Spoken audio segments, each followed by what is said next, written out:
Hey guys, this is Jennifer Burrows again. This is my fourth technology that I looked into, and it's called Padlet. Padlet is an online bulletin board that can be used many different ways. It is a great place for gathering ideas, sharing them, and modifying them later. It's like a living, breathing web page.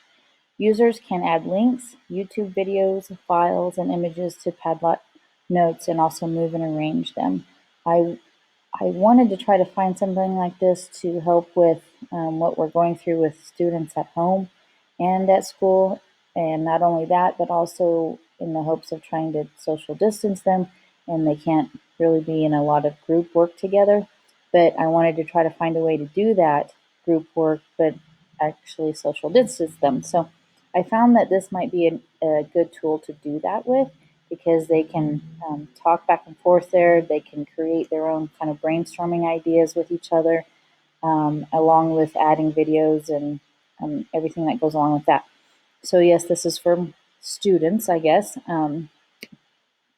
So, the uses in class would be you could set up a building activity, predicting activity, collaborative note taking. So that's something I found interesting, where you can take notes and somebody else can build on your notes, ask for ideas and suggestions. So they're giving you feedback throughout this, and even do exit tickets with your students.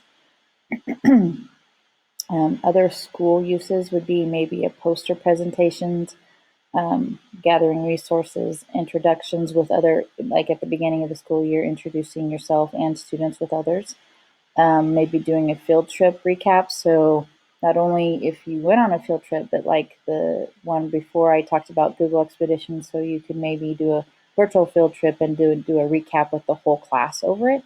And then maybe even class or club updates. So if you have like Stuco or anything like that where they want to get information out to students, you could use it for that also.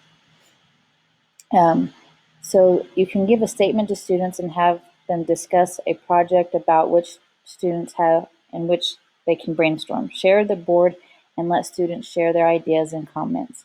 This way, every student can see what the others think. You can discuss a few of the given answers with the whole class. So this is, I feel like, a great way to try to get everybody engaged, even the ones at home. So if they're at home, they can still be engaging in what we're doing, which I feel like is something that we really need to try to work on right now. So this is something that I feel very strongly about. I do know that it is free for the first 5 boards that you do. So anything after that, you would have to upgrade. But you can try to work it out to where you're 5 of them, you reuse them for each chapter or something like that if you wanted to. Thanks, guys.